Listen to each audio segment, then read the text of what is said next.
आदाब नाजरीन, आप देख रहे हैं FTR न्यूज़ चैनल। बढ़ते हैं खबरों की तरफ।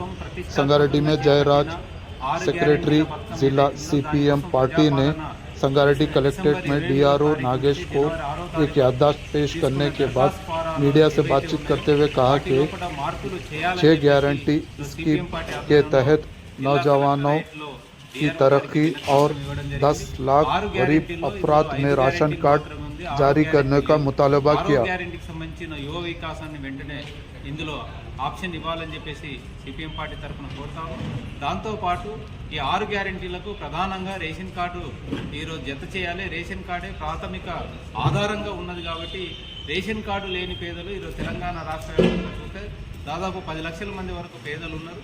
ఈరోజు అనేక గ్రామాల్లో కానీ పట్టణాల్లో కానీ రేషన్ కార్డు లేని పేదలకు ఇందులో రేషన్ కార్డు కోసం ఎలాంటి దరఖాస్తులో ఆప్షన్ లేదు. కాబట్టి రేషన్ కార్డు, తెల్ల రేషన్ కార్డు కోసం ఆప్షన్ ఇవ్వాలని చెప్పేసి CPM పార్టీ తరఫున ప్రభుత్వాన్ని కోరుతా ఉన్నాం.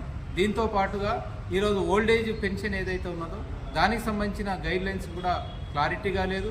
రైతు భరోసా గురించి కూడా క్లారిటీగా లేవు. వీటన్నింటి దీంతో పాటుగా ఇంటి స్థలంకి సంబంధించింది కూడా ఇందులో ఆప్షన్ ఇవ్వలేదు. కాబట్టి తక్షణమే వీటిని చేర్చాలని చెప్పేసి CPM పార్టీ తరఫున రాష్ట్ర ప్రభుత్వానికి విజ్ఞప్తి చేస్తాం.